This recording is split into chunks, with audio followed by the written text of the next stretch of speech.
I'm resident of Culver for YouTube. Jules saying this is my buddy Patrick McCray. This is my buddy Alan Gallant. This is my buddy Daniel Culver. We're here to review the movie Casino Royale from 1967, not to be confused with Daniel Craig's Casino Royale. Not that you could confuse this with. I assume it's I based know on the what same you're book, right? talking about. Yeah, Yes. yeah. So that's my first question. I'm sure we'll start with Patrick. Why did they feel the need to in a sense, retell this story when it was already this good with this comedy? Okay, well, that's a very very complicated legal question. The book had been adapted in a number of proposed ways, but it had been adapted for a CBS 1 hour television special starring it's Barry. Who's the guy? Who's Barry not Barry Goodman? Morris? Who? Barry Morris? No, is it Barry Sullivan? Oh, I Barry don't Dingman? remember. It's the guy who hires Jack in The Shining, and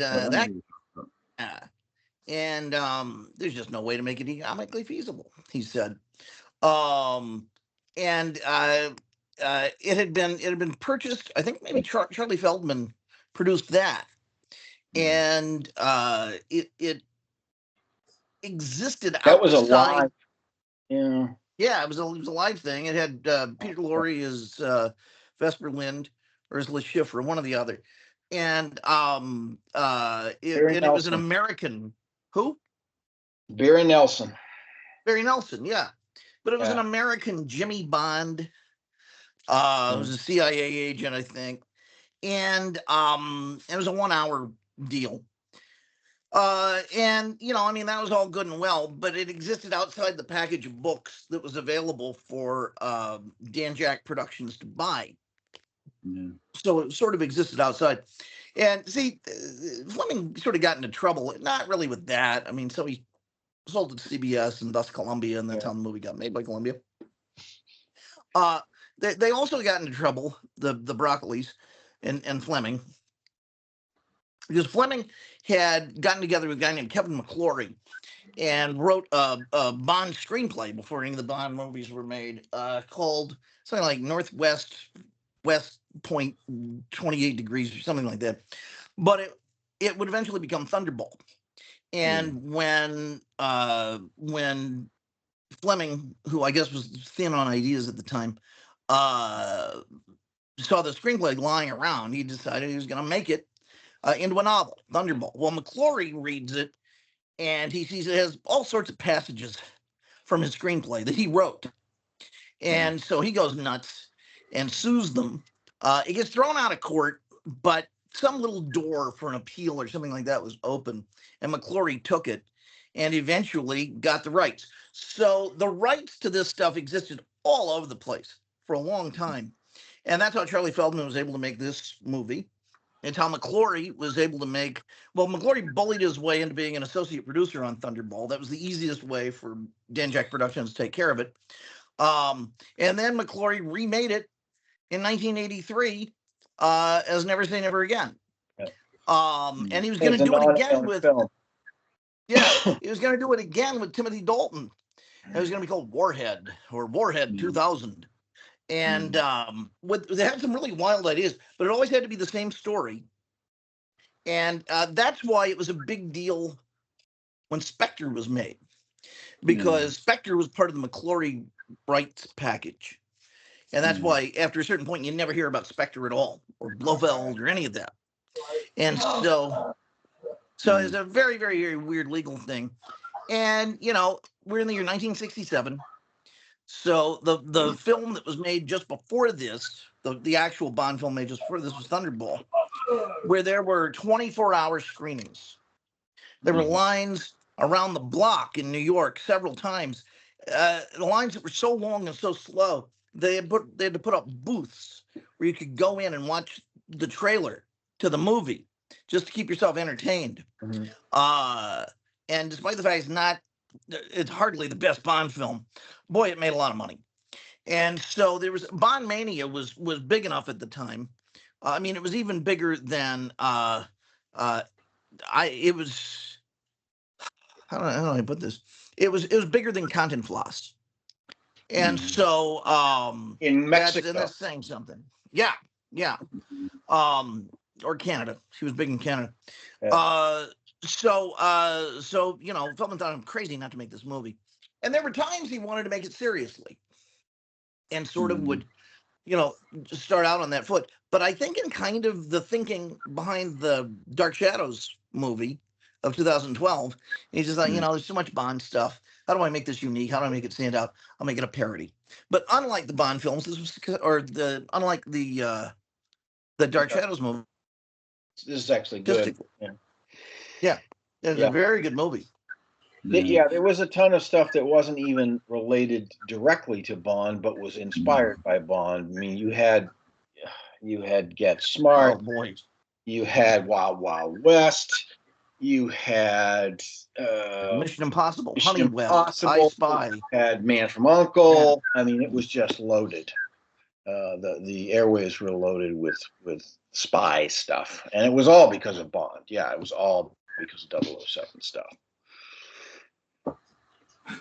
Peter O'Toole's cameo. Oh God! Well, Feldman had just made What's New Pussycat, and that's sort of a quote from What's New Pussycat, except it's Peter O'Toole talking to Richard Burton. Which also explains when he opens the manhole and you hear What's New Pussycat coming up, the music from That's right. coming up, and he says no, and closes it back again. And it explains Peter Sellers. It explains Woody Allen. All of these people were in the sort of the Feldman menagerie. Yeah. Okay. Daniel, what do you think of all this so far? Oh, I thought it was this was actually a pretty good movie. Even though it's a spoof. Well, it's supposed to be a spoof. That's what's kind of interesting because it's just they call it a spoof or whatever, but it's like, but his name is actually 007 and James Bond in it, so it's like, this is technically an official James Bond movie, or I would say so. I know it's what's interesting is I looked it up too, like, because I was surprised that his name was mentioned as James Bond, and I was surprised to find out that this is based on the book that was James Bond's first appearance. The very first book, yeah, Casino Royale. Yeah. So by the late, not the late 90s, the early aughts, what Ian Productions, which came from Danjak Productions after they got rid of Harry, finally beat Kevin McClory in court. Yeah.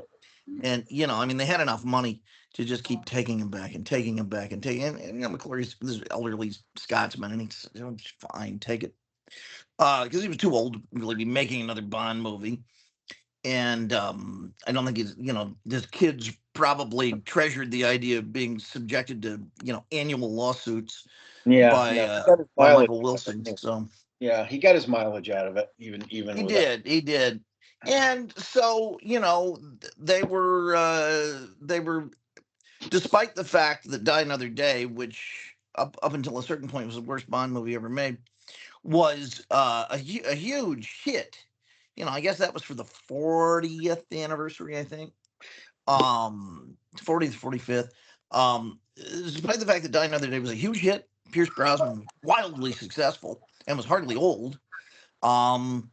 They got the Woogie put on them, I think, by Batman Begins.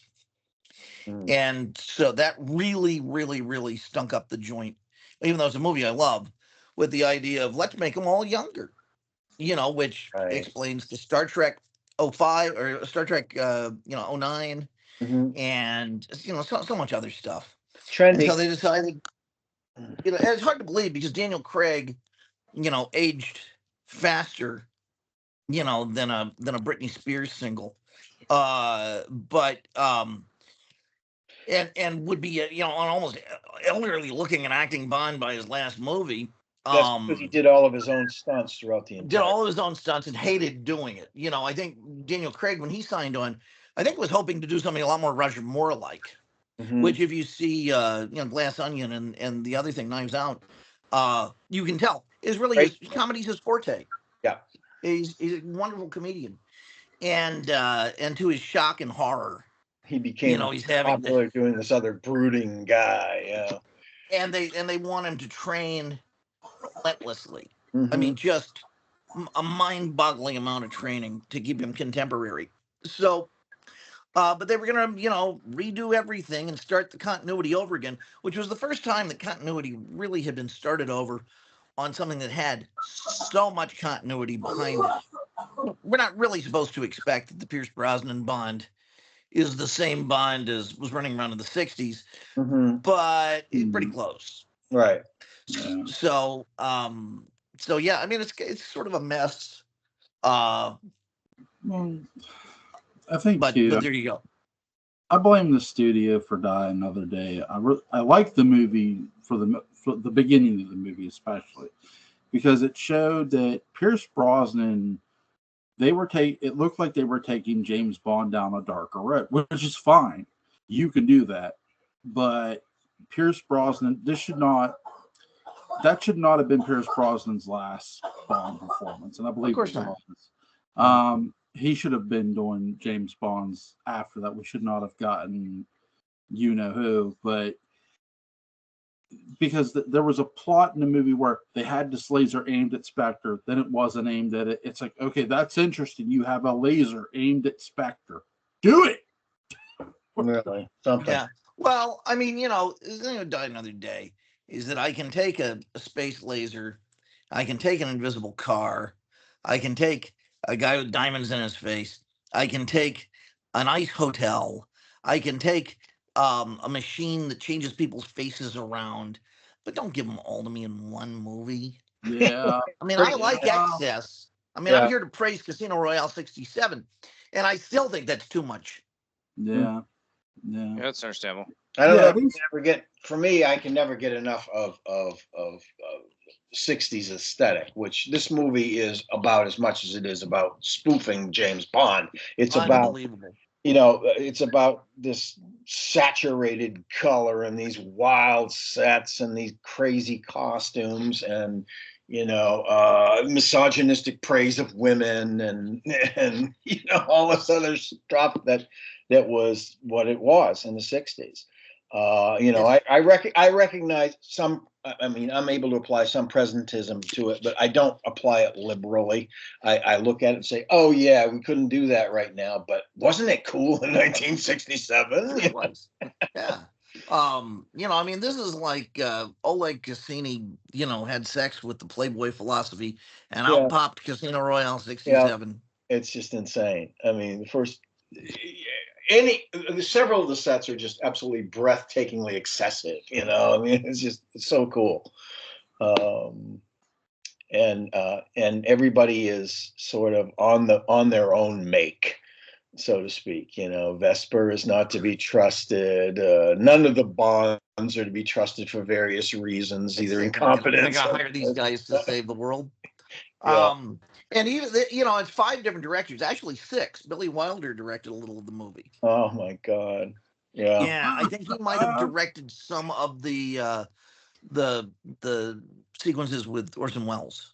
Yeah. And it's interesting because Wells and Sellers are not in the same shot ever. They maybe there's one. They hated each other. Apparently, Right. just bitterly hated one another. Yeah. Sellers was jealous of Wells's svelte sex appeal.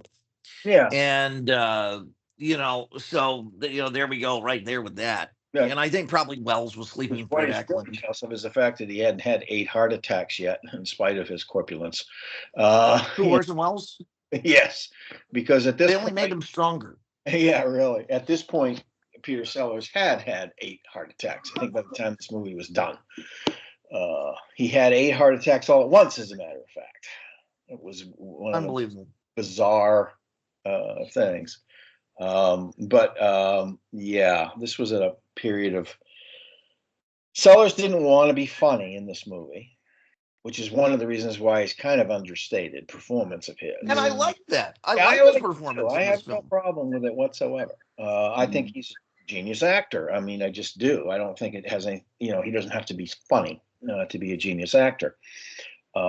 He, especially in Being There, he really proved that. And I think by that time, he really wanted to be that kind of actor. He wanted to prove that he could be that kind of actor. I forgot who got the Oscar that year. The best, I think, was he up for best actor? It wouldn't be best supporting. It was best actor. Yes. I forgot who got it, but it was someone that he did not respect. Yeah. Even before he didn't get it. And I think that's one of the things that killed him.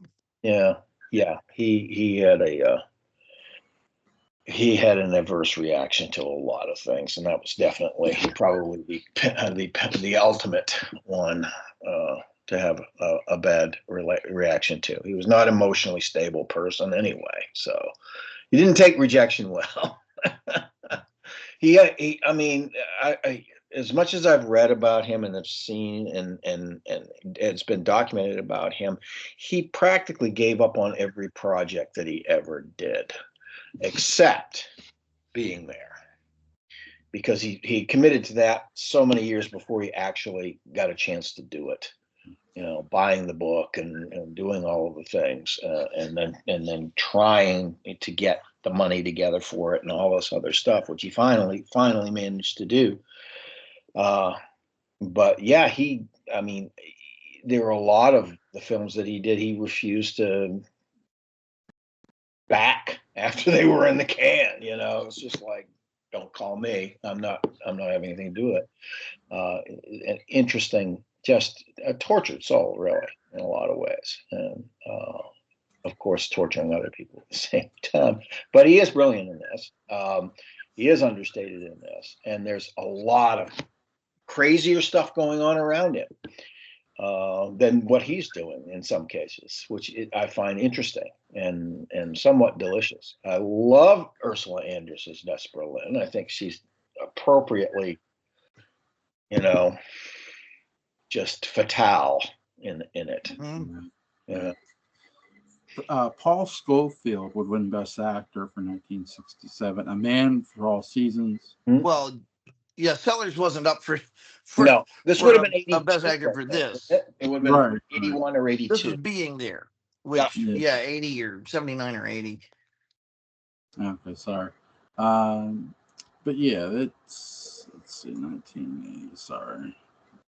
Let's see. I'm looking that up. David Niven and Peter Sellers, because this is 1, 2, 3, 4 years after Pink Panther. Yes, 64 to 63, 3 years, I think. No, 63. You're right. It is Shot in the Dark, 64. Yep, 4 years. No. Dustin Hoffman would win for Kramer versus Kramer. That's in 79, right? Yeah, 1980. 80 for a 79 film, sure. And that was the year that Sellers was up. Yeah. Check. Yeah. I think so.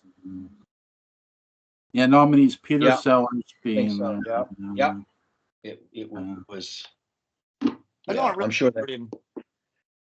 I'm sure it irritated him no end that Hoffman won. Well, you get to be a certain age, and you get that final shot, and you think between actually deserving it, which he did, and some sentiment from the Academy, which is very sentimental when it wants to be, but only when it wants to be, would carry him through. He knew that just a screenplay like Being There wasn't going to happen again, and to lose it like that really got him. It was the same thing that happened with Burt Reynolds and Boogie Nights. Yeah. I think Burt Reynolds would have spoken less disparagingly of his experiences with Boogie Nights had he won. Oh yeah. The cast in this: Orson Welles, Peter Sellers, David Niven. My God, it's endless. Yeah, it's like Jesus Christ. John Huston, John Kasner, Charles Boyer. Houston who consents to wearing a gag toupee.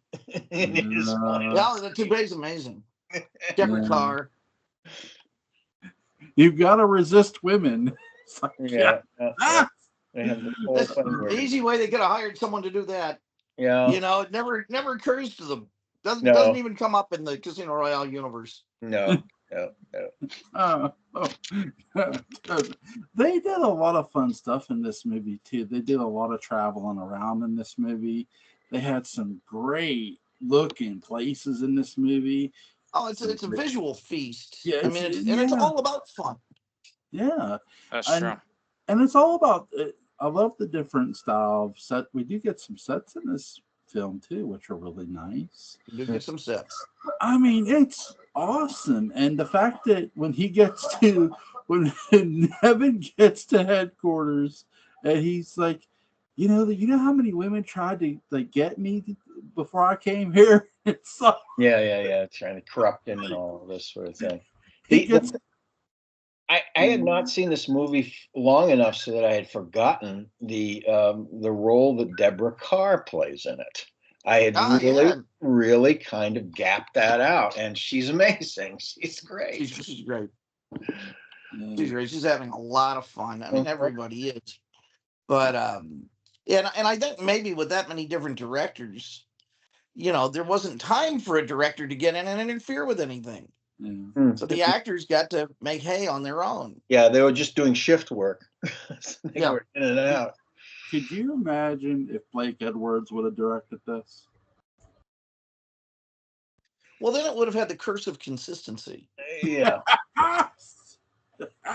It would have That been would have defeated different the point. because he probably would have also had a heavy hand in the screenplay too. Yeah, That's like saying, can you imagine jambalaya made from just one ingredient? Yeah. But yeah, this movie is a lot of fun. I remember seeing it for the first time on Turner Classic Movies. So that leads me to my question: when did you guys first see this movie, Daniel? A few days ago. There you go. There. Patrick? 1985, I think. Nice. Alan? In the 70s, it would have been somewhat edited for television. I think the first time I saw it was in black and white, which does it a huge disservice. But that was it, probably in the 70s when I was in high school. I'm wondering, was it part of the ABC Bond package, or would this have been? This would have been on CBS. Yeah, I think it would have been actually, but I'm not entirely positive. I do not recall the network affiliation. I'd have to go do some research. I don't think the Broccolis would have allowed it to be anywhere near the Bond. Probably. The weirdest thing the Broccolis did with TV was this bizarre editing of On Her Majesty's Secret Service, where it was edited into two parts and had a narration. Yeah. And that was sometime in the late 70s, I think. Yeah, I did. I missed that, I think. Oh yeah. Yeah. Oh, you know what? Actually, the first time I saw this was yesterday. Yeah. I mean, it's as fresh as a daisy. It's a good first experience. It's fun. It is fun. I agree. This is a movie. This is a good movie to keep in the Rolodex when you're sick and just stuck at home and you need something just light enough. That's true, and but creative enough that I have the Flint movies on Rolodex for that reason too. Yeah, they're terrific for that. Well, this is on Tubi, so you can watch it for free for anyone listening. Absolutely. Yeah, that's really good. Turner Classic Movies played this with the Pink Panther, which was really, really smart, because Nevin and Sellers. Sure. It played right after the Pink Panther. I remember Rod Osborne doing the introduction, and what a blast this movie is from start to finish. You get to see the great Orson Welles play a villain, and he's hilarious. He's funny, and he's still serious at the same time. In the weird chair that Trimble gets put into, where he falls through the bottom of it. Yeah, that's very much from the book. Yes. There's always these weird anal genital tortures that torture. Bond was I was about to say that's the threatened with or put through. Yeah. In all the books, to an extent that you really start to wonder about Mr. Fleming. Well, Mr. Fleming Uh, had interesting experiences when he was in 5th and 6th form. So I think he did.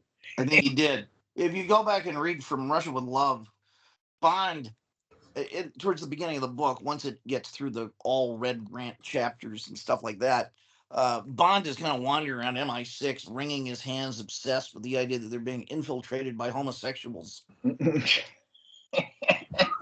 yeah, Oh, true. True. great movie too, by the way, from Russia with Love. Which one? Which From movie? the movie Oh, From Russia with Love. From Okay, Russia. I'm sorry. Yeah. Yes. Yeah. Again, this was made at the perfect time. This was made at the peak of, I mean, several establishing movies had already been made for the Bond series. Obviously, it was at the peak of the whole craze. But it was also the peak of this sort of spy spoof craze that was going on with television shows and everything else. And they spent serious bucks on this movie. Even the opening credits are full blown. They didn't skimp on anything. They had their animators come in and do the whole thing with those strange Baroque letters that all have like nude women, stuck in them. So they were very much, doing the sort of 60s artsy thing with this whole thing. It was quite incredible. And you're right. Yep, go ahead. It was a very funny thing happened on the way to the forum in that sense. Yeah. And when you think about 1967, you had the Monkees at their height. Yeah. Yep. I think they're going into their second season here. Mm-hmm. You got Lost in Space going into its amazing third season. Mm-hmm. I think maybe Man from U.N.C.L.E. was going into its third season. Sounds right. It's the one where they got really, really crazy. Yeah. Batman was going into its second season with an aesthetic that dominated all of this. Yeah. It was. I think maybe even Gilligan's Island was still on the air. Yeah, it was. I think Gilligan's it was. Island was going into its it was third on season. until 68. I think it ended. Yeah, so it was going into its third season, which was its best. And Star Trek was going into its second season. Right. I mean, what a hell of a time for TV. And just culture, pop culture films, they'd already had like the Flint films. They'd had Matt Helm. At least 2 of the Matt Helm films had come out by this time. So the audiences, they were adjusted. Let's put it that way, to this kind of extravaganza. Yeah, Peter Sellers does a great job of not being funny, but it gives Nevin something to do too. He is funny in this. Oh, absolutely. And Sellers is at points because they insisted on it, but he way understated. Yeah. And then there's Woody Allen. Well, Woody's just being the psychiatrist's couch nebbish kind of guy that he was. At the time, that's all he was doing. He was a stand-up comedian who had played jazz on the side kind of guy in New York all the way. So, he had that whole thing going. And yeah, had he done I'm thinking, what did he screenplay? Oh, What's Up Tiger Lily is what I'm thinking of, where he did the spoof of the Japanese films, with the overdubs and all of that. Yeah. I think he wrote What's New Pussycat as well. Yes, I think that's correct. So I think that was maybe that was put in there as a nod to him and a jab at the same time. But yeah, and of course his name is Jimmy Bond, which is a nod to the 54 television abortive James Bond effort, which it kind of was. It was so Americanized. They changed all the names except for his, and even his was changed. It was, Well, CBS didn't fall all over itself to buy more they did. Fleming books. No. I wasn't introduced to the Bond movies or books first. I was introduced to the cartoon where it was James Bond's nephew. I forget what channel it was on. It might have been USA Network. It was real interesting. And James Bond Jr. Yeah, James Bond Jr. Which to me suggests that something odd was going on between Bond and his brother's wife. It's This guys weren't telling the brother, Herman, about we must name him Melvin. Junior after your brother. Melvin Yeah. Bond. Said smoking a cigarette after he climbed out the window. Because the first Bond movie I did watch was GoldenEye, with Pierce Brosnan, and then I worked back. Yeah, that is your generation. I mean, well, here's the thing. Like, the first Connery movie I watched was Thunderball. So, yeah. But well, I mean, if once you're born at, when these movies are at least 10 years old, yeah, they're all contemporary. I mean, you can see them in any order. It doesn't matter. It's yeah. I was actually excited to because my parents had a lot of them on VHS. And when they finally sat me down and said, "Look, you can watch them in order," so I put in Dr. No after a while. And I said, okay. But it's interesting to rewatch James, because you're right, you can watch James Bond out of order if you want to. Mm-hmm. And I did. But to go back and watch it in some sort of order, you can see the development of certain tropes. The gadgetry develops throughout. Definitely. The sort of sly humor develops in it and becomes sort of, and then it reaches its, depending on which critic you talk to, it reaches its zenith or nadir with Roger Moore.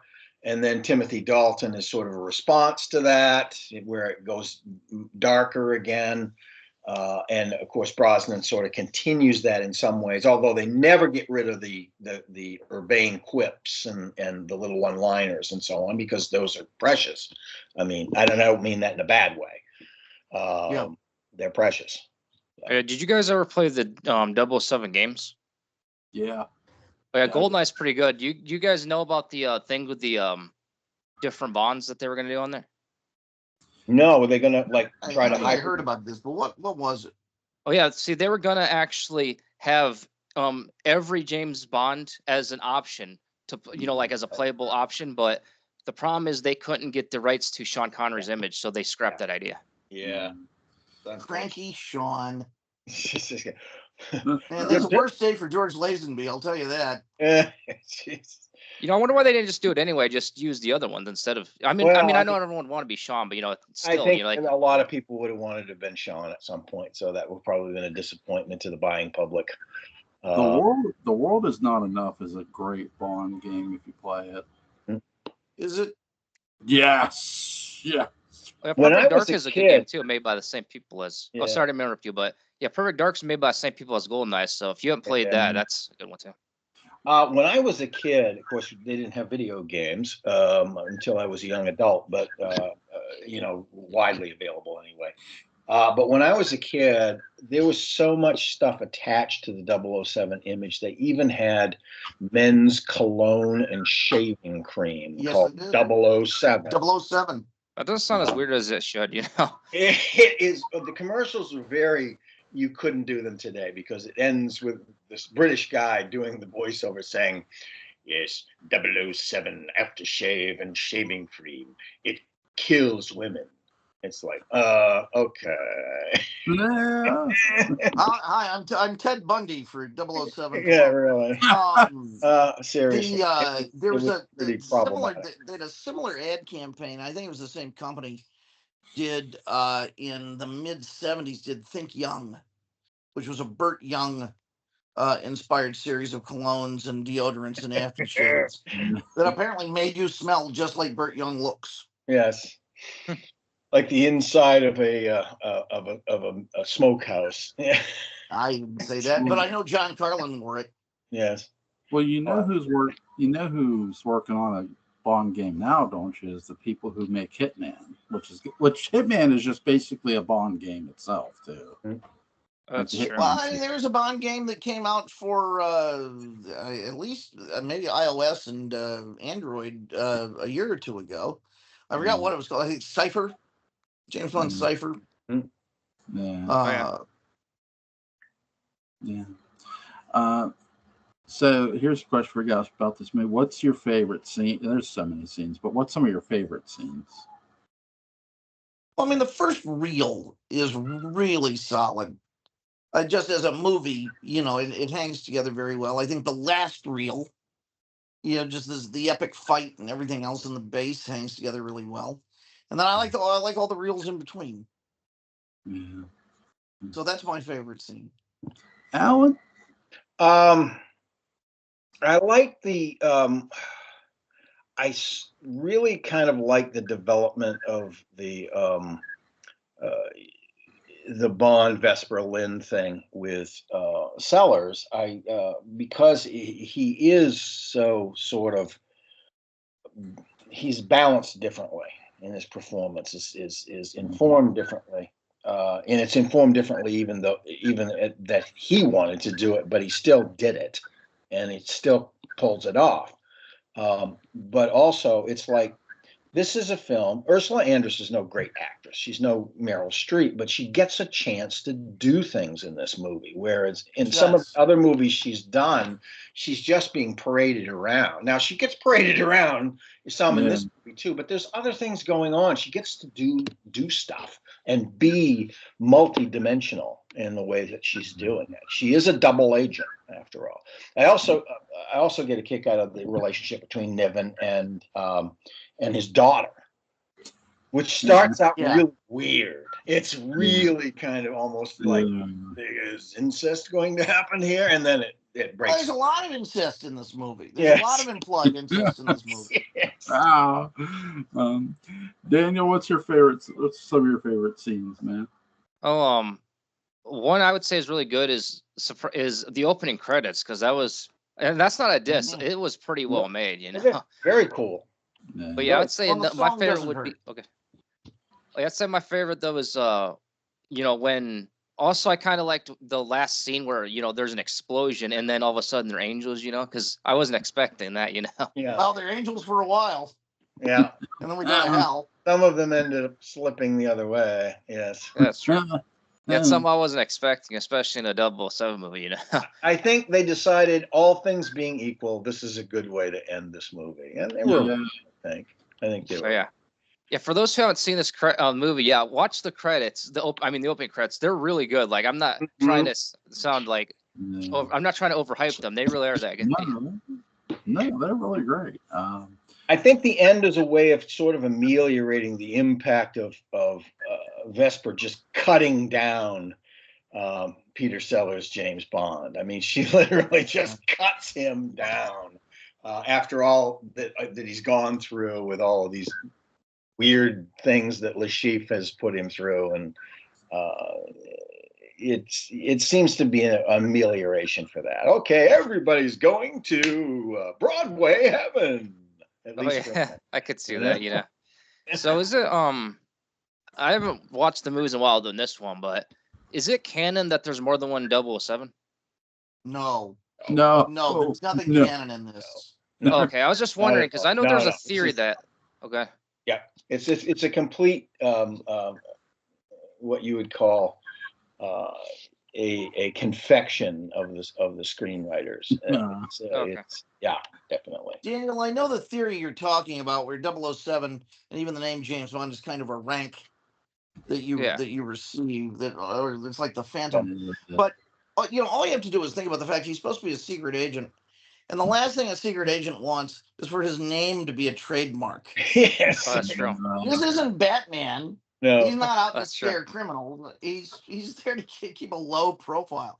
In fact, the name James Bond was chosen by Fleming as the blandest name he could come up with. It was an author of a book on birds of either the West Indies or the East Indies, and he just saw it on his shelf. Yeah. Bond, in a lot of ways, is a very bland Englishman in the books.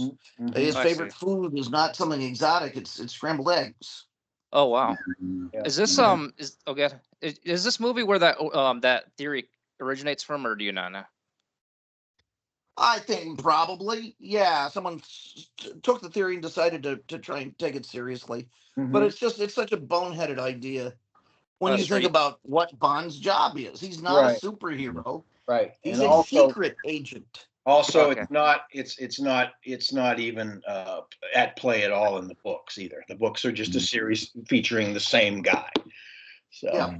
Oh yeah, makes sense. Oh yeah, another thing I want to point out too. You probably already know this, but they did make a remake of GoldenEye, but the game, but with Daniel Craig instead of the whoever played him in the original. Yeah. Well, it makes sense actually, because Pierce that way you Brosnan. get another generation of 007 fans who knew Daniel Craig first. I don't know if that makes sense. I would be profound. No offense. I'd be profoundly confused if I put in a GoldenEye game and it's the wrong Bond. I would think there was something broken with it, or I was dreaming. Yeah. I mean, that's like putting in a Bond game and there's Marty Allen as James Bond. Is it his real hair, or is it his face where he's wearing a toupee that looks that bad? Sure. Well, that's Sure. true. I remember when they made Living Daylights, and there was a lot of talk about who Bond was going to be. My choices were either Orson Welles at that point in his life, or Sammy Davis Jr. And I tried to imagine both of them on a zip line, and what that would have looked like. But with Sammy as Bond, he would have had all sorts of eyes that could have been replaced, like a telescope eye, and a laser eye. And with Orson Welles, they would have had, like, probably at that point in time, John Candy as his stunt double. Sure. Well, he would have had, Cuba Ranch would have come out with a bunch of wheelchairs for him. They would have, done all sorts of things. Jetpack wheelchair, yeah. My favorite scenes in this movie are the fact that every character in this movie gets something to do. Every actor, really. We talked about Ursula, but every actor gets to sort of have these big shining moments that make this movie all the more fun. It's not just reliant on one specific actor doing one specific thing. It's relying on its entire cast, and that's what makes this movie all the more fun. Yeah, and speaking of the actors, when I need a Terrence Cooper go-to, this is the movie I go to. And like other Terrence Cooper movies don't even occur to me. Can't even think of a title of one. Right. I think it's the only movie. This movie, I think, this was during a period of time. Well, of course, I think it. I don't know if it started with, but it was certainly stimulated by "It's a Mad, Mad, Mad, Mad World" to have like 10,000 stars and all that sort of thing. But then Otto Preminger tried to do it the next year with a little piece called Skidoo. Skidoo. Awesomely bad, terrible. One of the most notable things about it included it was Groucho's last film as a mobster called God, and it was Nielsen's first film working on soundtrack, writing music for a film. So, and bizarrely, it has this whacked out cast. It's got Jackie Gleason in it. It's also got I think probably fresh off of her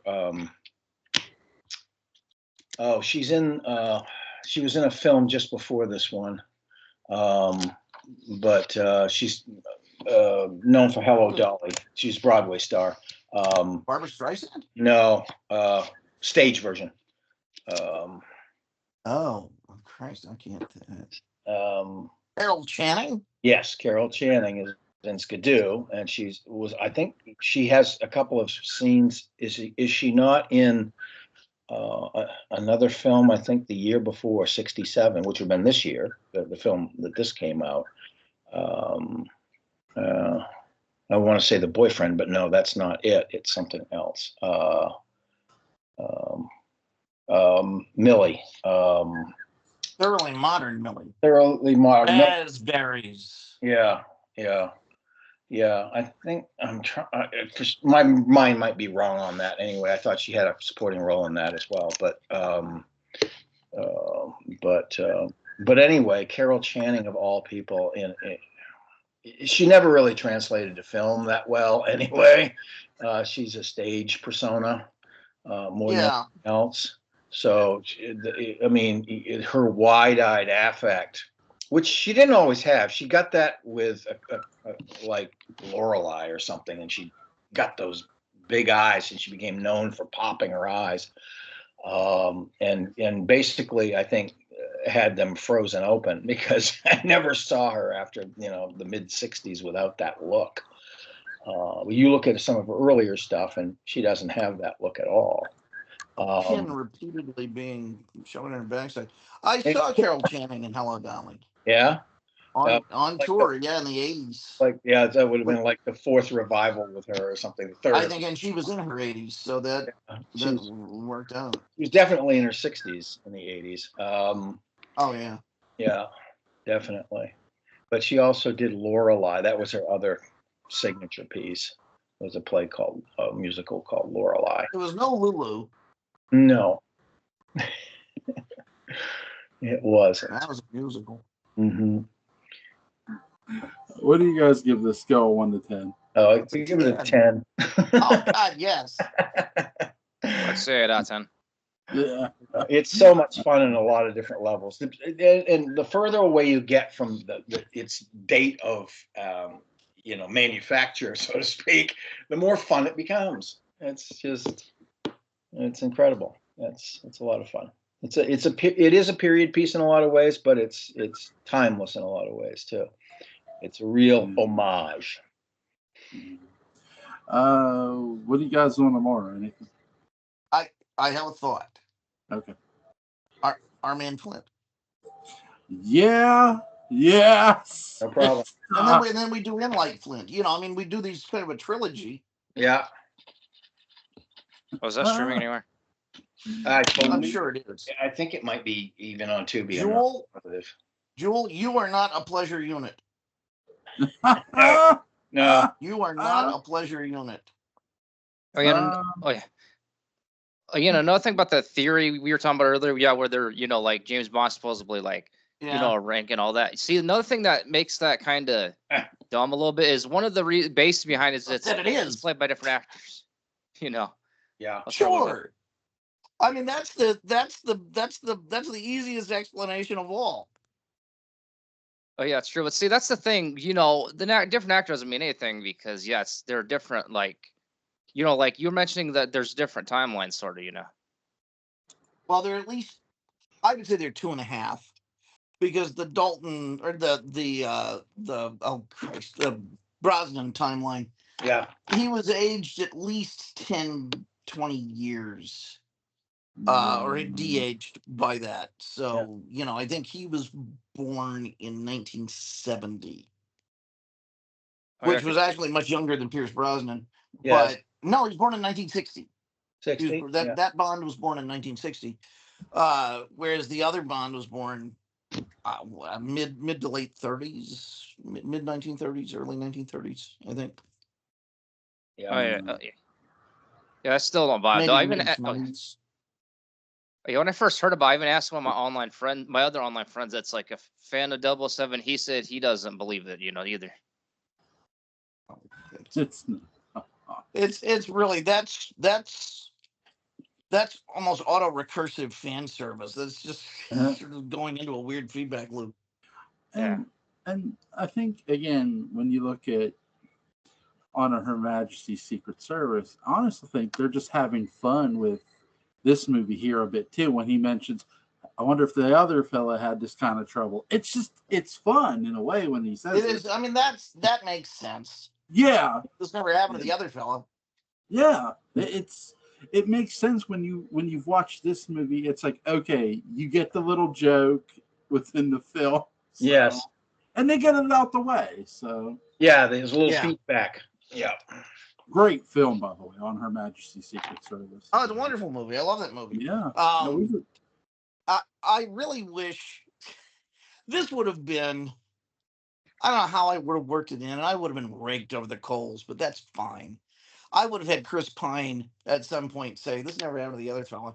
Yeah. It could be about something else, but that line would have been in there. Yeah. So I take it the Daniel Craig version of this is probably more serious then? Oh. Yeah, it is. It's more serious. Yeah. You know what's good about the Daniel Craig movie? Eva Green. That's it. Well, no, but that movie's okay. It's okay. It's got a good cast. It really does. Yeah. I mean, Mads Mikkelsen makes a great Lashif. I mean, He does. he's He does. bleak as in the book. You know, I mean, like a lot of the characters are kind of bleak and depressive. Bond, Yeah. for instance. Yes, Bond itself is the primary bleak and depressive character. In a When I saw that movie, it was the first feature film I remember that was made in the new style with the real crazy editing, and the average shot length had been cut down considerably, and a lot of shaky camera stuff. And I was exhausted by it. And I remember that was the first movie that made me feel old. Where I thought, when I was watching it, I thought, and Star Trek 09 came out, and it was the same song. Yeah. And I thought, oh, this is what movies are going to be from now on. It's all going to be like the opening of Saving Private Ryan or the battle scenes in Gladiator. Yeah. Okay, so this is where we are. Yeah. Okay, welcome to the future. Fortunately, the future becomes the past eventually, and all things change again. So everything. So. I mean, yeah. I mean, some of it has, and some of it hasn't. But you'll experience another spurt of innovation here. You know. Okay, that's true. I will ready myself for another spurt. Yeah. Yes. Tomorrow night, our man Flint, great spy fucking movie. Yeah, oh, God. I love it. James Culver. Link to Patrick McCray's Dark Shadows Day Book of Mountain is going to be in the description box. Link to Alan Glenn's YouTube channel, Collinsport After Dark, is going to be in the description box. Link to Daniel Culver's YouTube channel, Killenberg, is going to be in the description box. I'll see you guys tomorrow for our man. So, take care. Bye, guys. Yeah, bye.